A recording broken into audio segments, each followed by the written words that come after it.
찬양 성부 성자 성령 성삼위일체께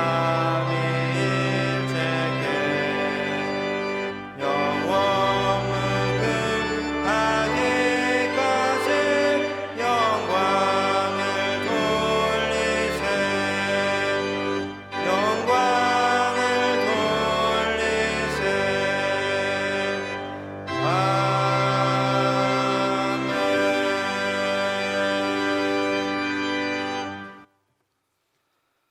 온 땅이여 여호와께 즐거이 소리칠지어다. 소리내어 즐겁게 노래하며 찬송할지어다. 수금으로 여호와를 노래하라. 수금과 음성으로 노래할지어다. 나팔과 호각 소리로 왕이신 여호와 앞에 즐겁게 소리칠지어다.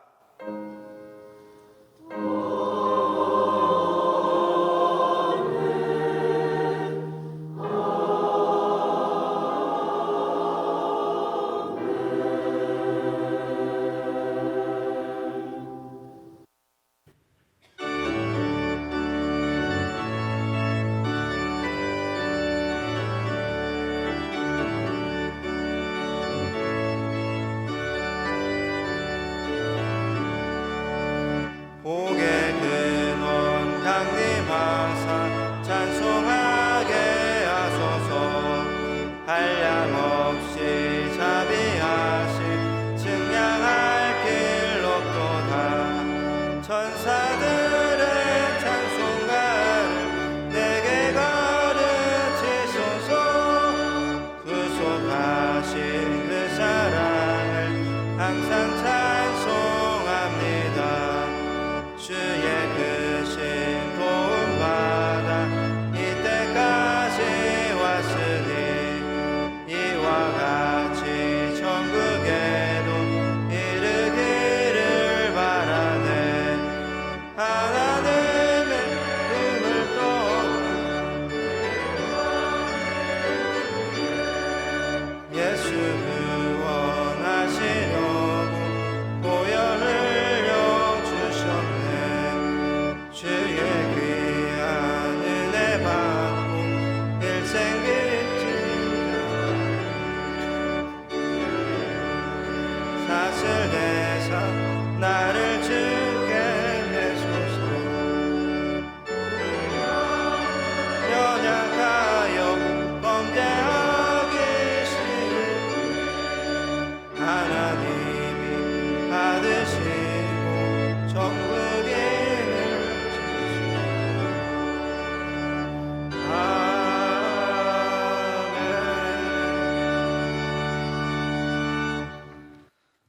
목마른 자들아 다 내게로 오라 하시며 우리를 생수가 넘치는 곳으로 초청해 주신 하나님 감사합니다.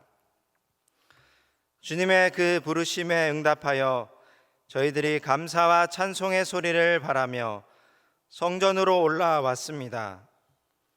이 시간에는 우리로 하여금 세상의 걱정과 근심을 다 내려놓게 하시고 온전히 주님만 바라보며 예배하게 하여 주옵소서. 강단에서 흘러나오는 생명수와 같은 말씀을 듣고 우리의 영혼이 소성되게 하여 주시고 우리 삶에 풍성한 열매가 맺히게 하여 주옵소서. 우리의 가란 마음 줄인 영혼의 영생의 물과 생명의 떡으로 채워 주옵소서. 예수님의 이름으로 기도드리옵나이다. 아멘. 다 함께 사도신경으로 우리의 신앙을 고백하겠습니다. 나는 전능하신 아버지 하나님 천지의 창조주를 믿습니다. 나는 그의 유일하신 아들 우리 주 예수 그리스도를 믿습니다.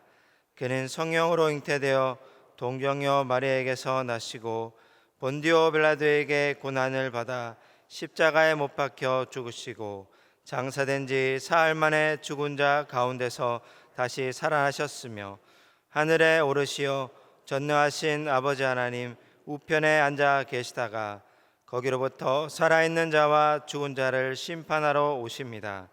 나는 성령을 믿으며 거룩한 공교회와 성도의 교제와 죄를 용서받는 것과 몸의 부활과 영생을 믿습니다. 아멘. 지난 한 주간 동안 하나님께 고백하지 않은 죄를 참여하는 기도를 드리겠습니다.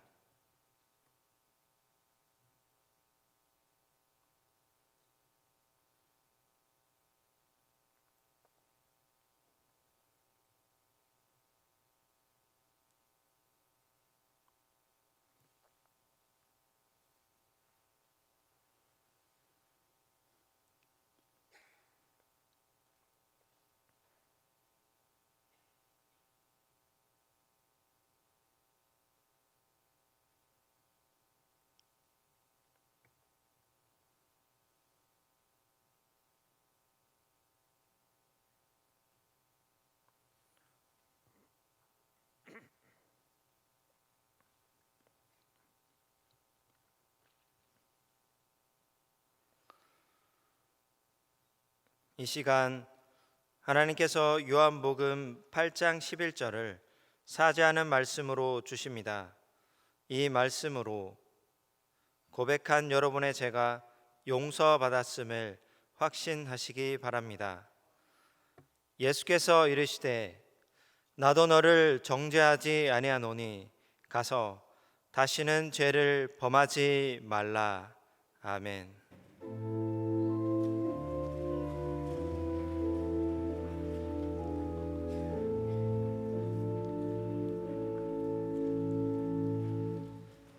성시교독 29번 시편 65편입니다.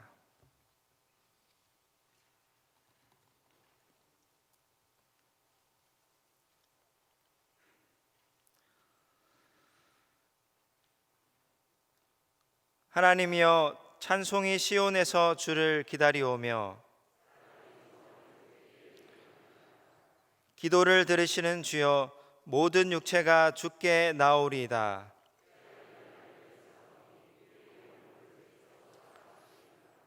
주께서 택하시고 가까이 오게 하사 우리가 주의 집 곧 주의 성전의 아름다움으로 만족하리이다. 하나님의 강에 물이 가득하게 하시고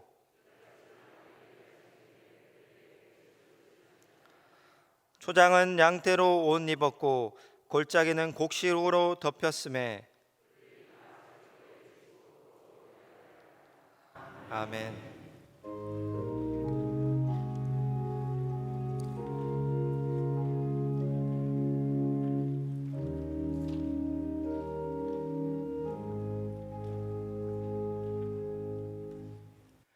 거룩하시고 은혜로우신 하나님 아버지, 복된 주님의 날 은혜의 보좌 앞에 나와 하나님을 경외하며 경배와 찬양을 올려드리오니 영광받아 주시옵소서.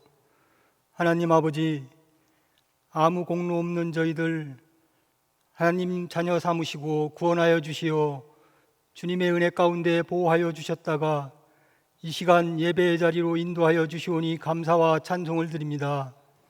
긍휼의 하나님, 지난 한 주간도 세상에서 살아가면서 저희들은 하나님의 말씀에 온전히 순종하지 못하고 육신의 정욕대로 나의 평안함만을 추구하며 어려운 이웃도 외면하고 이기적인 마음으로 살아왔음을 고백합니다. 이 시간 우리의 모든 죄를 회개하오니 용서하여 주시고 주님의 십자가 보혈로 우리의 심령을 깨끗하게 씻어 주시옵소서. 하나님, 코로나19의 치료제와 백신이 하루속히 개발되게 하시어 이 바이러스가 소멸되고 종식되어서 모든 사회와 경제가 회복되고 안정되게 하시고 평안한 일상으로 되돌아올 수 있게 하여 주시옵소서. 그리하여 하나님께 드리는 우리의 예배도 온 성도가 다 함께 성전에 모여 온전한 예배를 드릴 수 있도록 인도하여 주시옵소서.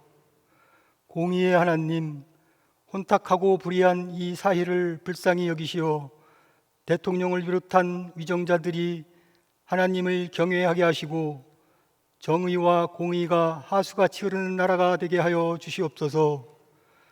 주님의 몸된 교회를 위해 헌신해 오신 원로 목사님의 신원을 강건케 하시며 충만한 은혜로 늘 평안케 하여 주시옵소서. 우리의 온 성도들에게 영의 양식을 먹여주시는 담임 목사님, 모세와 솔로몬에게 주셨던 지도력과 지혜를 갑절로 덧입혀 주시옵소서. 안식년의 두 번째 쉼을 통하여 목사님의 영과 육을 재충전케 도와주시고 더욱 강건케 하여 주시옵소서. 이 시간 하나님의 말씀을 대언하실 때 성도들의 심령이 옥토가 되게 하시어 받은 말씀에 순종하며 행함 있는 삶으로 하나님을 영화롭게 하여 드리는 우리 모두가 될 수 있도록 인도하여 주시옵소서. 동역하시는 부교역자님들에게는 특별한 은혜로 함께하여 주시고 합력하여 선을 이루게 하시며 늘 성령 충만케 하여 주시옵소서. 찬양 중에 거하시는 하나님, 정성껏 준비하여 올려드리는 할렐루야 찬양대의 찬양을 기쁘게 받으시고 저희들에게는 은혜의 시간 되게 하여 주시옵소서. 우리를 죄에서 구원하여 주신 거룩하신 예수님의 이름으로 기도드리옵나이다. 아멘.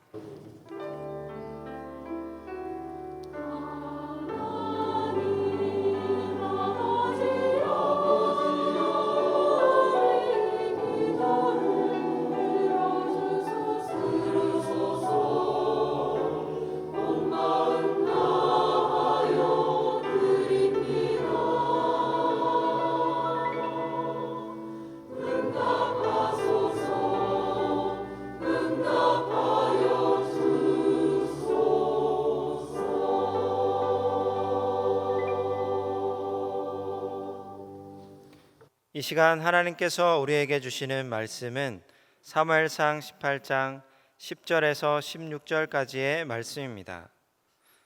제가 보는 성경으로 구약 439쪽입니다.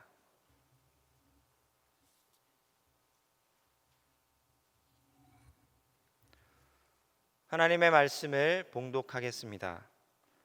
그 이튿날 하나님께서 부리시는 악령이 사울에게 힘있게 내림에 그가 집안에서 정신없이 떠들어대므로 다윗이 평일과 같이 손으로 수금을 타는데 그때 사울의 손에 창이 있는지라. 그가 스스로 이르기를 내가 다윗을 벽에 박으리라 하고 사울이 그 창을 던졌으나 다윗이 그의 앞에서 2번 피하였더라. 여호와께서 사울을 떠나 다윗과 함께 계심으로 사울이 그를 두려워한지라. 그러므로 사울이 그를 자기 곁에서 떠나게 하고 그를 천부장으로 삼음에 그가 백성 앞에 출입하며 다윗이 그의 모든 일을 지혜롭게 행하니라. 여호와께서 그와 함께 계시니라. 사울은 다윗이 크게 지혜롭게 행함을 보고 그를 두려워하였으나 온 이스라엘과 유다는 다윗을 사랑하였으니 그가 자기들 앞에 출입하기 때문이었더라. 아멘.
모나리자 그리고 최후의 만찬 등을 그린 그 레오나르도 다빈치는 르네상스 시대를 대표하는 이탈리아 화가이자 과학자이고 사상가로서 건축, 토목, 미술, 음악, 수학 등 여러 방면에서 재능을 보인 천재 화가입니다. 플로렌스의 한 건물을 장식하기 위해 이제 다빈치와 그 당시 잘 알려지지 않은 젊은 화가 미켈란젤로에게 스케치를 맡겼습니다. 다빈치가 스케치한 작품도 훌륭했지만 그 젊은 화가 미켈란젤로가 스케치한 것을 사람들이 보고 훨씬 더 열정적인 반응을 보였습니다. 그러자 미켈란젤로에게 자기의 명성이 옮겨갔다고 생각한 레오나르도 다빈치는 그 이후에 남은 여생, 구름 낀 여생을 살게 되었다고 합니다. 다빈치는 왜 그렇게 됐을까요? 마음에 미켈란젤로에게 질투심이 생기자 자신의 삶이 어두워진 겁니다. 말할 수 없이 질투가 심한 여자가 있었는데 매일 저녁 남편의 몸을 수색을 하고 또 양복 저고리에서 무슨 머리카락 하나만 나오더라도 막 핥히고 꼬집고 어떤 여자 머리카락이냐 하고 막 다그치고 난리를 치는 여자가 있었습니다. 그런데 어느 날 밤엔 남편의 옷을 쥐잡듯이 이잡듯이 뒤져봤지만 하나도 나오지 않았어요. 그랬더니 털썩 주저앉아서 바닥을 치면서 이렇게 통곡을 했습니다. 아이고, 이제는 여자 머리카락 안 들키려고 대머리 여자와 만나나 보다.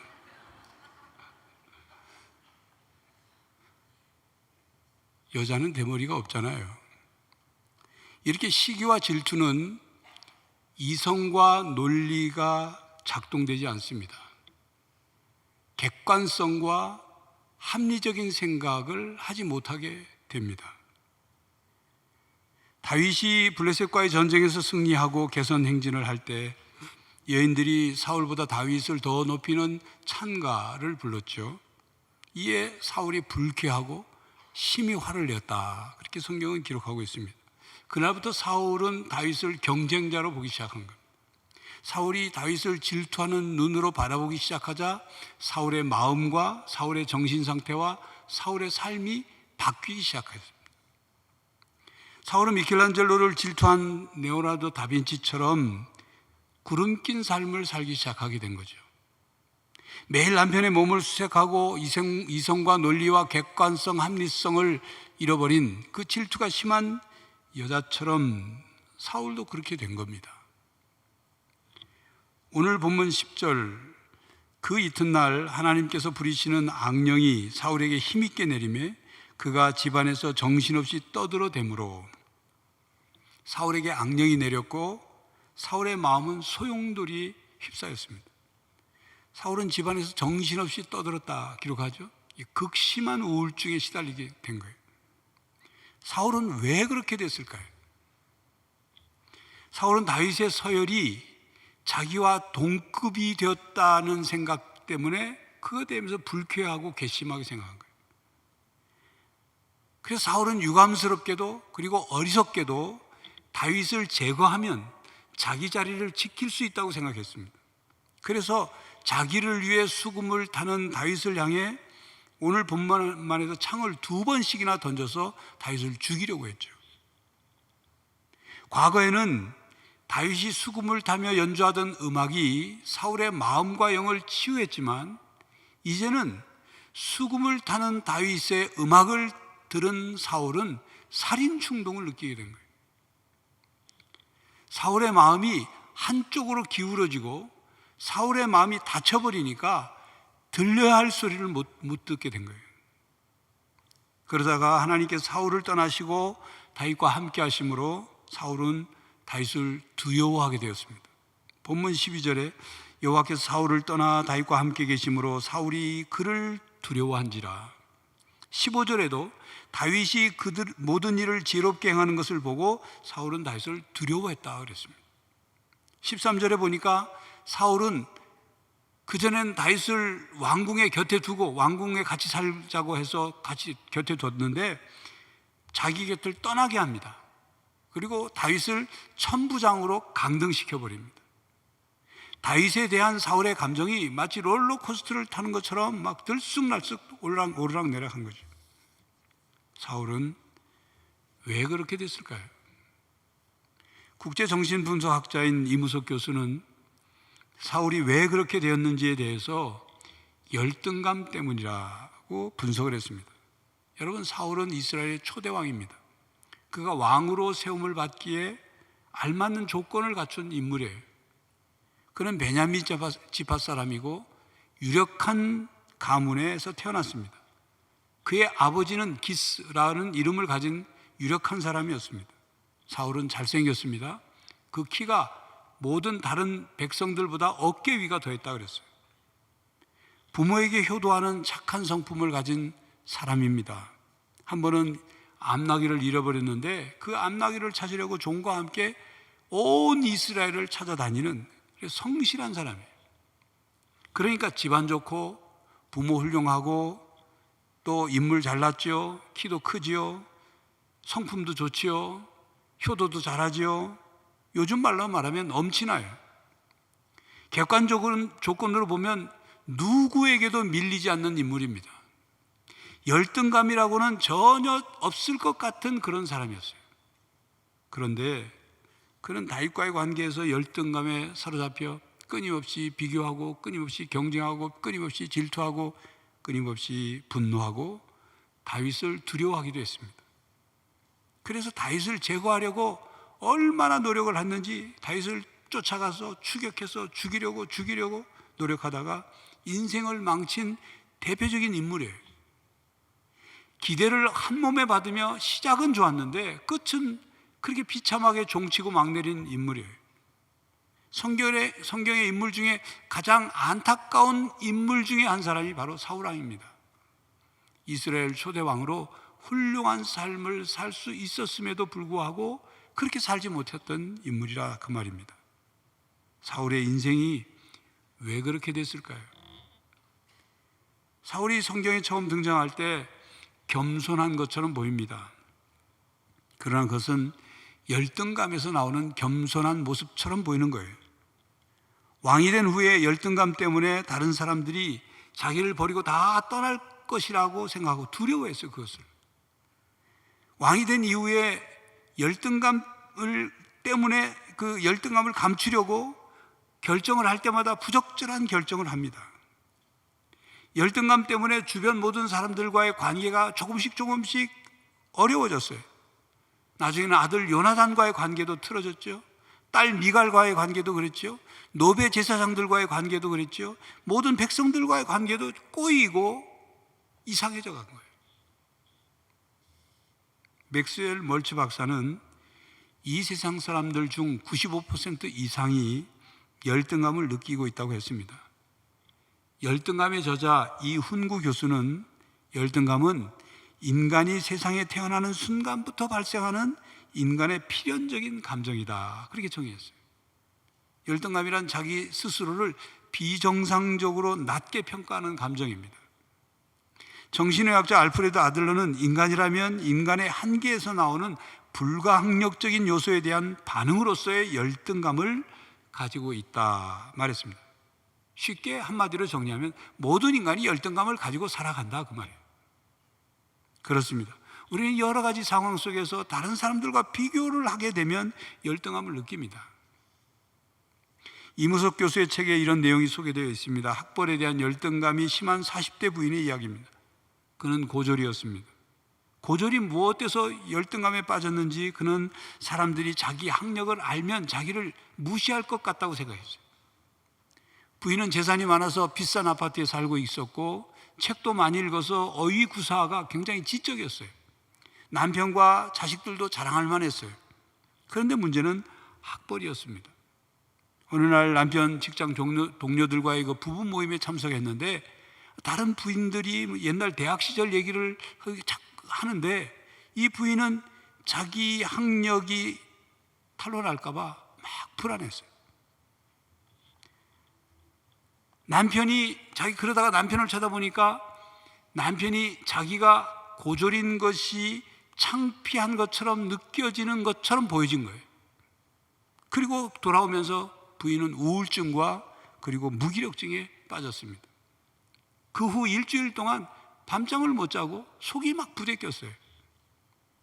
어느 날 이 부인은 시장에 가려고 관리사무소 앞을 지나가게 되었는데 관리사무소 소장이 젊은 여성과 이야기를 하고 있었어요. 그래서 이 부인이 지나가면서 안녕하세요 하고 관리소장에게 인사를 했는데 그 뭐 얘기를 하다가 관리소장이 그냥 인사를 받는 둥 마는 둥 하는 것처럼 보였어요. 그때 이 여인이 자존심이 확 상하면서 내가 고졸이라서 인사를 안 받는구나, 그런 생각이 들면서 자기를 무시한다고 느껴졌어요. 부인이 시장에 도착해서 과일 가게에 들어가서 과일을 고르는데 젊은 점원이 화를 냅니다. 과일 주무르지 마세요. 그렇게 주물러 놓으면 과일을 팔 수 없잖아요. 아주 퉁명스럽게 말합니다. 그 순간 이 부인의 생각과 감정이 떠오르는 생각과 감정이 있었어요. 아니, 손님에게 이렇게 불손하게 얘기해도 되나? 내가 대졸만 됐어도 이런 대접을 받지 않을 텐데 창피하다. 그런데 내가 고졸인 걸 어떻게 알았지? 이런 생각이 확 드는 거예요. 관리소장도 점원도 부인의 학벌을 알 리가 없다는 걸 알면서도 부인의 심리적 현실은 어느새 학벌 열등감에 도달해 있었던 것입니다. 열등감이 그렇게 자기 자신을 꼬이게 만들고 그리고 스스로를 비참해지게 만든 거예요. 이 부인의 경우 표면적으로는 학벌이 문제인 것 같지만 사실은 낮은 자존감이 문제였습니다. 그는 어린 시절 무시받고 자란 셋째 딸이었어요. 뭘 잘못해도 혼자만 혼내는 아버지의 편애 때문에 그는 나는 사랑받을 수 없는 사람인가 보구나, 사람들이 나를 싫어하는구나, 그렇게 생각했어요. 그렇게 낮은 자존감이 형성이 되어서 성인이 된 그 부인의 무의식 깊은 곳에 낮은 자존감이 자리를 잡고 있었던 거예요. 어릴 때 사랑받지 못하고 소외감을 느끼며 자란 사람은 자존감이 낮습니다. 이 낮은 자존감이 고졸은 창피해라는 옷을 입고 나타난 거예요. 절대로 고졸이 열등감을 가질 그런 조건이 아니지 않습니까? 스스로 낮은 자존감이 후천적인 학벌 열등감으로 뿌리를 내린 거예요. 열등감이 그의 생각과 반응을 꼬이게 만들고 열등감이 그의 인생을 파괴하고 있었던 거예요.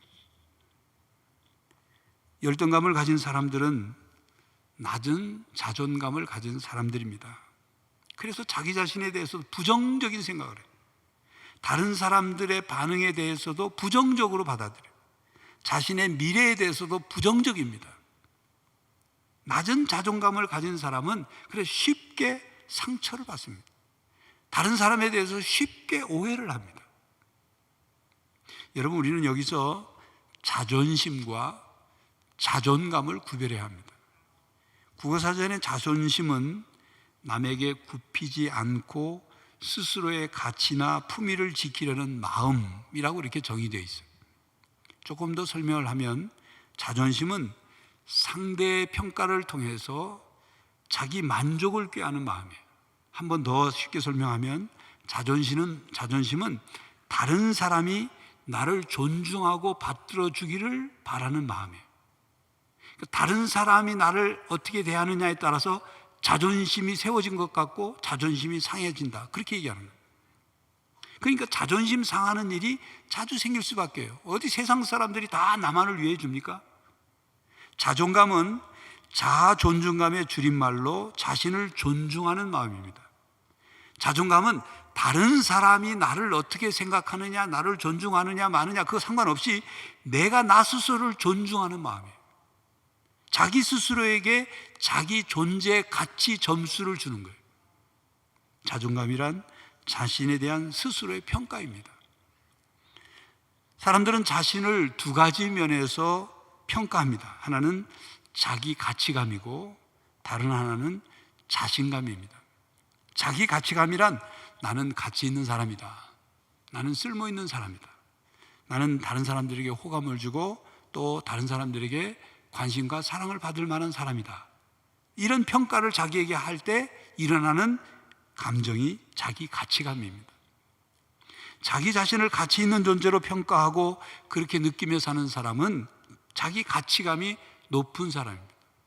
그런데 반대로 자기 자신은 무가치하고 쓸모없는 존재이고 차라리 태어나지 않았으면 좋았을 존재라고 평가한다면 자기 가치감이 낮은 사람 혹은 자기 가치감이 없는 사람입니다. 스스로 자기는 무가치한 사람이고 실증나고 지루한 사람이고 의존적인 사람이라고 믿고 있기 때문입니다. 이런 사람들은 100이면 100 열등감을 가지고 살아가고 있습니다. 두 번째, 자신감이란 나는 유능한 사람이다. 나는 할 수 있는 사람이다. 나는 내게 맡겨진 일을 잘 할 수 있는 사람이다 라고 믿는 자신을 믿는 감정이에요. 자신감이 있어야 두려움을 이겨냅니다. 자신감이 있어야 새로운 일들을 시작해요. 자신감이 있어야 자기가 좋아하는 이성에게 프로포즈도 하는 거예요. 자신감이 없는 사람은 자존감이 낮습니다. 아무것도 할 수 없을 것 같은 무기력증에 빠져요. 자신은 무능하기 때문에 노력해봤자 난 별 수 없다. 나는 안 된다. 나는 되는 것이 없다. 나는 무능하다. 이렇게 말하면서 의욕이 없습니다. 이런 무기력은 자존감이 낮은 사람들, 특히 우울증 환자들의 특징적인 증상 중에 하나입니다. 이렇게 자기 가치감과 자신감이 없는 사람이 자존감이 낮은 사람이고, 자존감이 낮은 사람에게 열등감이 생깁니다. 자존감과 열등감은 외적인 조건의 문제가 아니라 자신을 바라보는 관점의 문제입니다. 자신을 어떤 관점에서 보느냐에 따라 열등감에 빠져 살 수도 있고 그렇지 않을 수도 있습니다.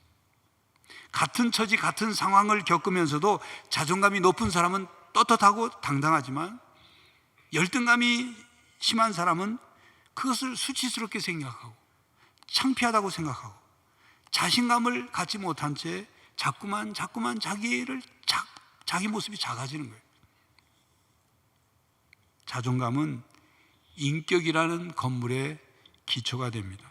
여러분, 건물이 아무리 높아도 기초가 튼튼하지 않으면 외부의 어떤 충격, 압력에 의해서 쉽게 건물이 무너지죠. 자존감이 낮은 사람은 인격의 기초가 부실하기 때문에 외부의 어떤 공격과 충격 이런 것 말에 의해서 쉽게 마음이 무너집니다. 쉽게 정신질환이 발생됩니다. 의처증, 우울증, 정신분열증, 사회공포증에 잘 걸립니다. 사울왕이 모든 조건을 갖췄음에도 불구하고 자존감이 낮았습니다.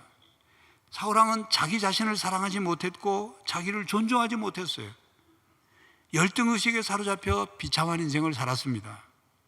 사울이 죽인 자는 천천히요 다윗이 죽인 자는 만만이라는 여인들의 노랫소리를 듣고도 사울왕이 그렇게 민감하게 생각할 필요가 없던 그런 상황이었어요.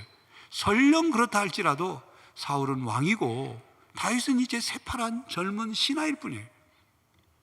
그런데 사울왕은 자신을 사랑하지 못하고 자존감이 낮아서 끊임없이 다윗과 비교하고 경쟁하고 질투하고 미워하고 우울증에 걸리고 다윗과 관계된 사람들까지 다 죽이려고 스스로 파멸의 늪에 빠지게 된 겁니다.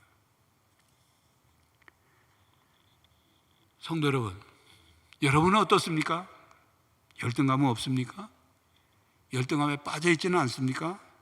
많든 적든 우리 모두는 저나 여러분이나 작고 큰 열등감이 있습니다. 그렇다면 그 열등감, 그 열등의식을 어떻게 해야 할까요? 자존감을 회복할 수 있다면 열등감을 떨쳐버릴 수 있습니다.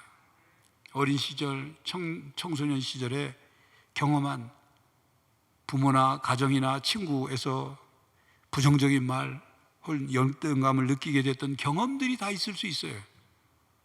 근데 그걸 버릴 수 있단 말이에요. 그것을 떨쳐버릴 수 있다 그 말이에요. 정신과 의사들은 말하기를 조건의 관계에 상관없이 자신을 좋아해주고 인정해주는 경험을 반복하면 낮은 자존감을 회복할 수 있다 그렇게 말합니다. 열등감을 인정과 관심과 사랑을 부으면 녹여버릴 수 있다 그 말이에요. 부모 여러분, 자녀들이 우리가 원치 않는 한 말 때문에 유년기 때나 사춘기를 거치면서 자녀들이 열등감이 생길 수 있어요. 자존감이 낮아질 수 있습니다. 그러므로 성장하는 자녀들에게 긍휼과 자애로움으로 자녀들을 위로해 주시고 격려해 주시기를 바랍니다. 자녀를 조건 없이 좋아해 주고 인정해 주시기를 바랍니다. 자존감을 갖도록, 자존감을 높이도록 사랑해 주시기 바랍니다. 부모의 욕심 때문에, 자녀의 미래를 위한다는 그 명분 때문에 자녀를 숨막히게 하고 상처를 주는 거예요. 오래전 한 외국어 고등학교 여학생이 유서를 남기고 베란다에 떨어져 자살을 했죠. 그 여학생은 그날 시험을 보고 왔어요. 성적표를 받았어요. 엄마가 성적표 얼마나 스트레스를 줬는지 이 엄마가 요구하는 성적에 딱 도달하자 그 성적표를 엄마에게 보이고 자살한 거예요. 그 유서에는 뭐라고 썼냐면 이제 됐어? 엄마한테. 얼마나 비교하고 얼마나 경쟁시키고 얼마나 스트레스를 줬으면 너무나도 안타까운 일이죠. 자녀를 있는 그대로 받아주시고 격려하고 자존감을 갖게 해줘야 합니다. 이 사회는 똑똑한 사람이 이 세상을 움직이는 게 아니라 자존감이 높은 사람, 정신적으로 건강한 사람이 이 세상을 변화시키는 거예요. 그렇게 잘하도록 해줘야 하는 것입니다. 성도 여러분, 모든 부정적인 감정과 관계의 뿌리에는 열등감이 있습니다. 열등감은 마치 합병증처럼 삶 곳곳에 상처를 만들며 우리 자신을 아프게 합니다. 낮은 자존감이 열등감에 빠지게 합니다. 사울이 열등감 때문에, 낮은 자존감 때문에 자기 스스로를 불행하게 만든 거예요. 자존감을 높이면 열등감을 버릴 수 있습니다. 자존감을 높이려면 자기 가치감과 자신감을 높여야 합니다. 그런데 자신의 가치는 나 자신에게 있는 것이 아니고 또 주위 사람들이 나의 가치를 결정해 주는 것이 아닙니다. 나의 가치는 내가 결정하는 것이 아니라 하나님이 결정하십니다. 나의 가치는 하나님의 사랑 속에서 찾을 수 있습니다. 창조주 하나님께서 나를 창조하신 목적 속에 내 가치가 담겨 있어요. 나의 가치를 직위나 학벌이나 생김새나 소유물이나 내 어떤 행동을 통해서 내 가치를 찾으려고 하면 우리는 끊임없는 열등함에 계속 빠져 살 수밖에 없습니다. 여러분, 하나님께서 여러분을 구원하실 계획을 세우셨습니다. 성자 하나님 예수 그리스도께서 이 땅에 오셔서 십자가에서 여러분을 구원해 주셨습니다. 영원히 하나님 나라에 살 수 있는 영생을 선물로 주시고 하나님의 자녀가 되게 하셨습니다. 이와 같이 여러분의 가치는 자신의 생명을 내어주신 성자 예수님께 있는 것입니다. 그리고 성령님께서 여러분들을 거듭나게 하시고 그리고 여러분을 하나님의 가족으로 삼아 주셨습니다. 여러분이 하나님께 얼마나 가치 있는 존재이면 하나님의 아들이 생명을 내줘 여러분을 자녀로 삼으셨겠습니까? 여러분이 얼마나 쓸모있는 존재이면 하나님께서 여러분을 하나님의 일꾼으로 삼아 하나님의 일을 맡기셨겠어요? 하나님께서 사도 베드로를 통해서 베드로전서 2장 9절에 말씀하십니다. 그러나 너희는 택하신 족속이요 왕같은 제사장이요 그의 거룩한 나라요 그의 소유된 백성이니. 우리는 매일 거울 앞에 서서 얘기를 해도 좋고 이렇게 얘기를 해야 되는 거예요. 말해줘야 돼요. 너는 하나님의 그 택하신 족속이다. 왕같은 제사장이다. 거룩한 나라다. 하나님의 소유된 백성이다. 우리 스스로에게 고백하고 선언해야 돼. 나는 하나님의 거룩한 제사장이다. 나는 하나님의 아들이다. 나는 하나님의 딸이다. 나는 하나님으로부터 사명을 받은 사명자다. 하나님 안에서 예수 그리스도의 십자가 앞에서 그리고 성령 역사 앞에서 자신의 참모습을 직면할 때 자존감이 회복되기 시작합니다. 물론 우리는 부족합니다. 우리는 연약합니다.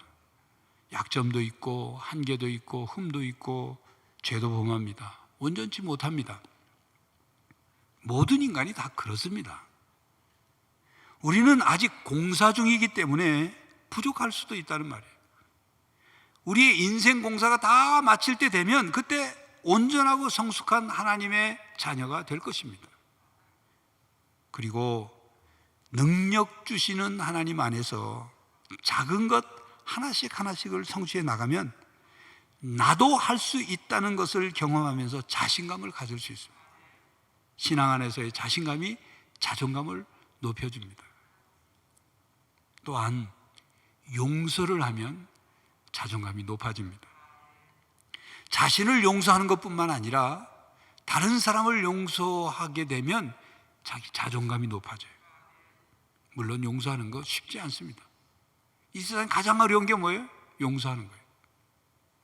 그러나 이렇게 생각해 보세요. 그래, 내가 예수 믿는 내가 너 용서하겠다. 내가 한 살이라도 더 많은 내가 너 용서할게. 인격이 너보다 조금이라도 좋은 내가 용서할게. 속이 좋은 내가 속 좁은 너 용서할게. 나는 나이가 적고 아랫사람이지만 나는 정신적으로나 영적으로는 어른이니까, 영적인 어른이니까 내가 당신을 용서한다. 그렇게 용서를 하면 다른 사람을 용서하는 자신이 대견스러워져요. 그렇게 되면 자존감이 높아지는 거예요. 뿐만 아니라 자존감이 높아지면 신앙도 성숙해집니다. 십자가의 사랑을 더 풍성하게 경험하게 되므로 신앙이 풍성해지는 거예요. 그래서 건강한 자아상을 갖고 긍정적인 자아상을 가지고 살아갈 수 있게 되는 것입니다. 성도 여러분, 여러분은 십자가의 사랑을 받은 가치 있고 존귀한 하나님의 자녀입니다. 하나님의 사랑과 하나님의 약속을 믿는 믿음에 근거한 자신감을 가지고 열등감을 치유하고 자존감을 높이며 성숙한 하나님의 자녀로 살아가시기를 바랍니다. 사울처럼 불행한 인생을 살지 말고 행복한 인생을 사는 여러분들이 되시기를 간절히 바랍니다. 기도하겠습니다. 하나님, 끊임없이 비교하고 열등감에 빠져 우리 자신의 생각과 삶을 꼬이게 만들고 불행하게 만드는 저희들의 모습을 발견할 때가 있습니다. 하나님, 우리 안에 열등감, 우리 안에 낮은 자존감이 회복되게 하시고 치유되게 하시고 하나님의 거룩하고 존귀한 자녀로서 이 땅에 떳떳하고 당당하게 살아가게 하여 주시옵소서.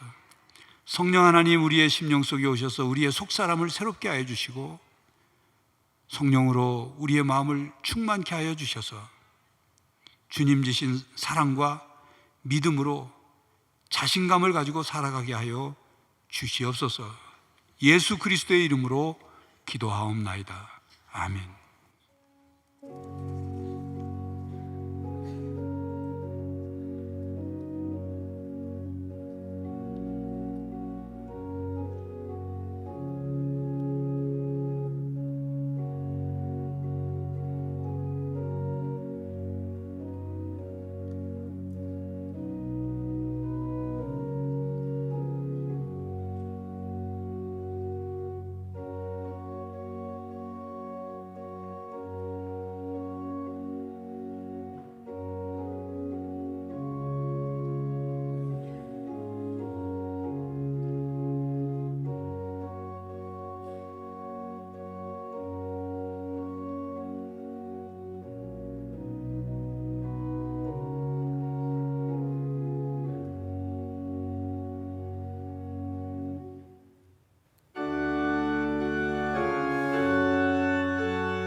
사랑과 구원의 은혜를 베풀어 주신 하나님, 지난 한 주간도 힘들고 어려운 가운데 저희들을 지켜 보호하여 주시니 감사합니다.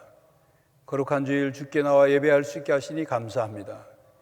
이 시간 하나님 앞에 감사한 마음을 담아 또 하나님이 저희들의 물질을 허락해 주셨기에 그 중에 일부를 구분하여 주께 예물로 올려드립니다. 주일 헌금으로 11조 헌금과 감사헌금, 세계 선교헌금, 북한 선교헌금, 구제헌금, 장학헌금, 1,000번째 헌금, 성미를 하나님께 올려드리오니 하나님 저희들의 믿음의 고백과 감사의 예물을 받아주시옵시고 하나님 약속하신 대로 하늘의 신령한 복과 땅에 기름진 복을 부어주시며 성도들의 손길이 닿는 곳마다 100배, 60배, 30배의 결실을 거두게 하여 주시옵소서. 힘들고 어려운 때이오니 하나님 성도들에게 지혜를 주시고 잘 감당할 수 있는 인내도 허락하여 주시고 또 건강도 허락하여 주시옵소서. 성도들의 가정을 평안케 하시고 생업과 직장이 복의 통로가 되게 하시며 성도들의 가정의 자녀들이 신앙 안에서 올곧게 성장하여 이 땅을 변화시키고 하나님 나라를 이루어갈 수 있는 인물들로 살아갈 수 있도록 저들의 학업과 취업과 결혼과 진로를 책임져 주시옵소서. 해외에 있거나 타지에 있는 천안중앙 가족들을 눈동자같이 지켜주시고 군 복무 중에 있는 장병들을 보호하여 주시옵시며 고난 속에서 믿음으로 부르짖는 성도의 기도에 응답하여 주시옵소서. 육신의 질병과 마음의 병으로 지쳐있고 쇠약해져 있고 고통 가운데 있는 이들을 긍휼히 여겨주시고 하나님의 손을 얹어 안수하시며 치료하여 주시옵소서. 하나님, 세계가 코로나19 바이러스로 인하여 신음하고 고통하고 있고 여러 가지 재해로 인하여 어려움을 겪고 있습니다. 하나님, 이 땅을 통치하여 주시고 또 깨닫게 하시고 또 우리의 이 땅의 삶이 하나님의 뜻을 이루는 삶이 될 수 있도록 세계의 모든 질서와 그리고 생각들을 새롭게 하여 주시옵소서. 하나님, 세계에 파송되어 복음을 전하는 선교사들을 보호해 주시고 저희 교회가 파송한 특별히 페루, 몽골, 러시아, 온두라스, 베트남, 미얀마, 캄보디아 선교사와 가정과 사역 가운데 함께하여 주시옵소서. 대한민국이 힘들고 어려운 문제를 안고 있사오니 긍휼히 여겨주시고 특별히 지도자들을 새롭게 하여 주셔서 국민들의 마음을 힘들게 하고 또 걱정하게 하고 실망시키는 일이 생기지 않도록 지도자들에게 지혜를 주실 뿐만 아니라 하나님 안에 바로 서게 하여 주시옵소서. 하나님, 저희 교회가 세상의 희망이 되기를 원하오니 받은 사명 온전히 다 감당케 하여 주시옵소서. 오늘도 교회학교에서 수고하는 교사들에게 함께 하시고 아직 교회학교가 되질 못하고 있사오니 모든 예배와 교육이 다음 세대에 대한 훈련이 정상화될 수 있도록 하나님 회복시켜 주시옵소서. 이제 또 새로운 주간을 살아갑니다. 무더위 가운데 저희들 지켜주시고 그러한 삶 가운데서 하나님으로 인하여 기쁨이 있게 하여 주시옵소서. 예수 그리스도의 이름으로 기도하옵나이다. 아멘.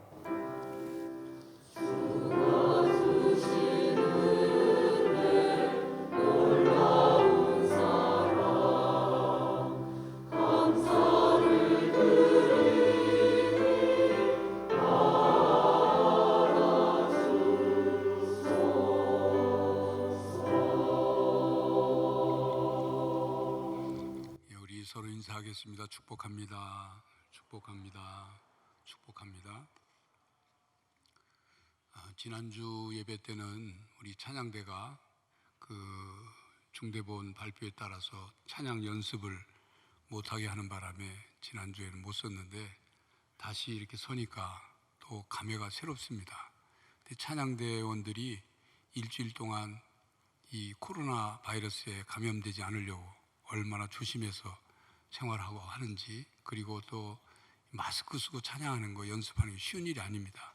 그런데도 이렇게 열심히 위험을 이렇게 잘 피해가면서 봉사해 주시는 우리 찬양대원들 그저 격려하는 박수 한번 해주시면 감사하겠습니다.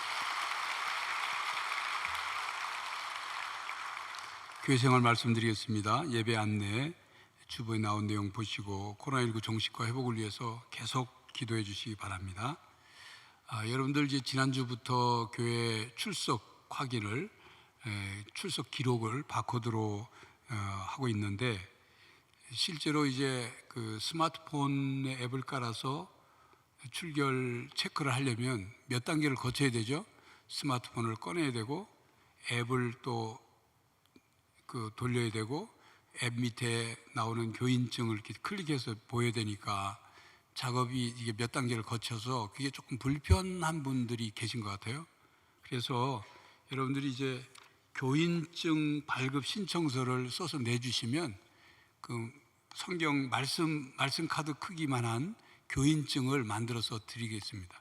저도 예배 올라올 때 이럴 때 스마트폰을 제가 강단에 가지고 올라올 수 없으니까 교인증을 출력해서 성경책에다 꼽아놨거든요. 새벽기도 나올 때도 그렇게 꼽아가지고 그건 빼서 대면 되니까. 그래서 여러분들 간편하게 교회 생활할 수 있도록 필요하신 분들은 신청하시면, 나는 앱으로 그냥 해도 상관없습니다 하는 분들은 괜찮고, 필요하신 분들은 내주시면 만들어서 이제 교구장들이 여러분들 다 드리겠습니다.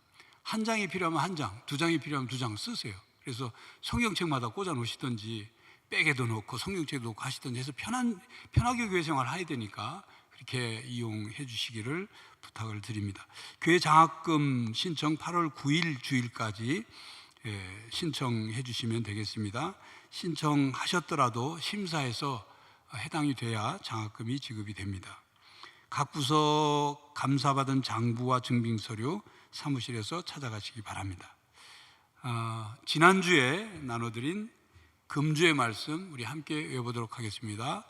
헛된 영광을 구하여 서로 노엽게 하지 말고 서로 투기하지 말지니라. 갈라디아서 5장 26절 말씀. 감사합니다.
성도 여러분, 열등감을 버리십시오. 자존감을 높이십시오. 사울처럼 되지 마십시오. 여러분은 존귀한 하나님의 자녀입니다. 성자 하나님의 생명과 맞바꾼 그 십자가의 사랑과 하나님의 약속의 말씀을 믿는 믿음으로 성숙한 신앙인이 되시기를 간절히 바랍니다. 지금은 우리 주 예수 그리스도의 은혜와 하나님 아버지의 사랑과 성령 하나님의 교통하심이 열등감을 버리고 자존감을 높이며 존귀한 하나님의 자녀로 살아가기로 다짐하는 모든 성도들과 가정과 삶의 현장 위에 이제로부터 영원히 함께 하시기를 간절히 축원하옵나이다. 아멘.